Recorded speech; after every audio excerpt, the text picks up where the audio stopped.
Hey folks, how's it hanging? It is I, your rat daddy here, and today I am bringing you yet another semi-kinda tutorial using character editor where we are going to be creating nuclear bombs using wood. Many different materials actually, but one of the most interesting, of course, as you saw in the thumbnail and the title, is wood, the most abundant resource ever on any planet in RimWorld. There's trees everywhere.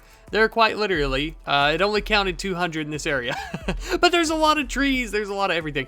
And using character editor today, I'm going to be showing you how you can actually create nuclear bombs using wood and other materials.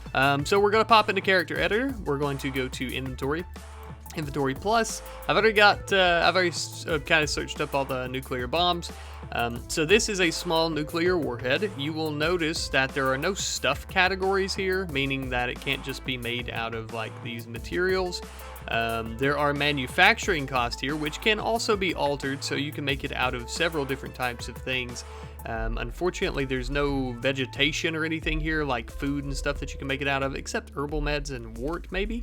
You can technically make them out of any of this stuff. Skulls, even.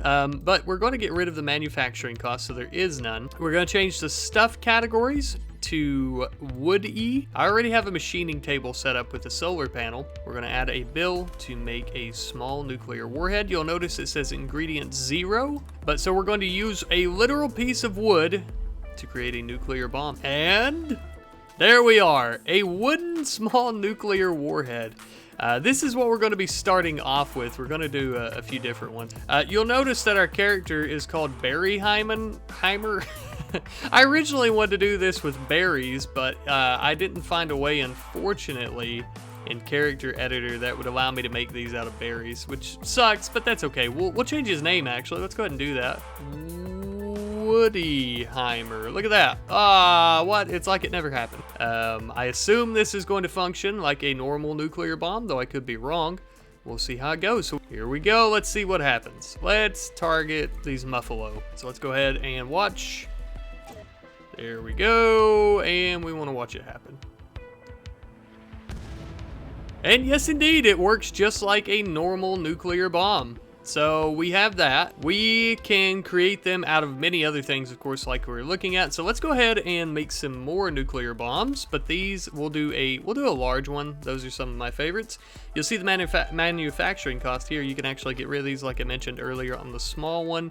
If I'm not mistaken, this is for the stuff category, so you can actually choose how much you want it to cost. So let's say, for example, we wanted to do leathery, I suppose, so you can make it out of different types of leathers. And let's say we do a creation cost of 25. There we go. Now we can make one out of human leather. I think we can also make one out of the thrumbo fur now, right? Okay, yeah, it is considered a leather. So we will have a human leather large nuclear bomb and a thrumbo fur large nuclear bomb, and they both are functional. Let him fire. There we go. And let's see how it goes.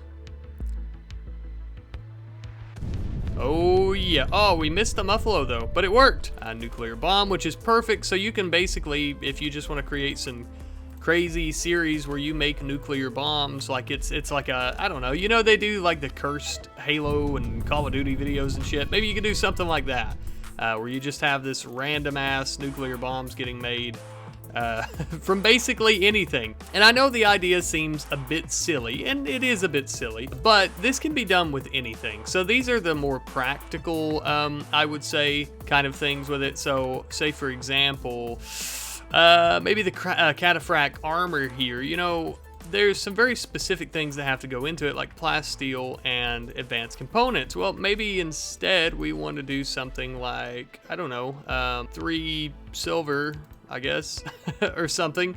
Let's see. Actually, I can change it from here. Yeah, we'll do 5 silver and just a shit ton of gold. You know, it's something that you feel maybe more, I don't know, just good, I guess, to do in terms of cost. And you could do plasto or something and reduce it. You know, there's a lot of stuff you could do. You could even, if you want to do something kind of funny and cool, you could do a wooden set of cataphractic armor, which is pretty cool. But, you know, I mean, there's some actual practical effects to it. For example, we're going to go ahead and work on some fusion warheads. warheads here while I'm yapping. Something that I had done in one of my previous series, the Clone Army series, you know, I believe it was the fusion warheads. I actually changed the recipe. I mentioned how I was going to change the recipe on that because to me, it was a bit much that you had to have the fusion, or not the fusion warheads, but the anti-grain warheads to actually craft them. So I just increased it like a lot of silver or plasteel or something. And so there's some pretty practical uses when doing this. So for this one, we have the Jade Fusion Warhead. There we go. So we can make it out of any stone blocks.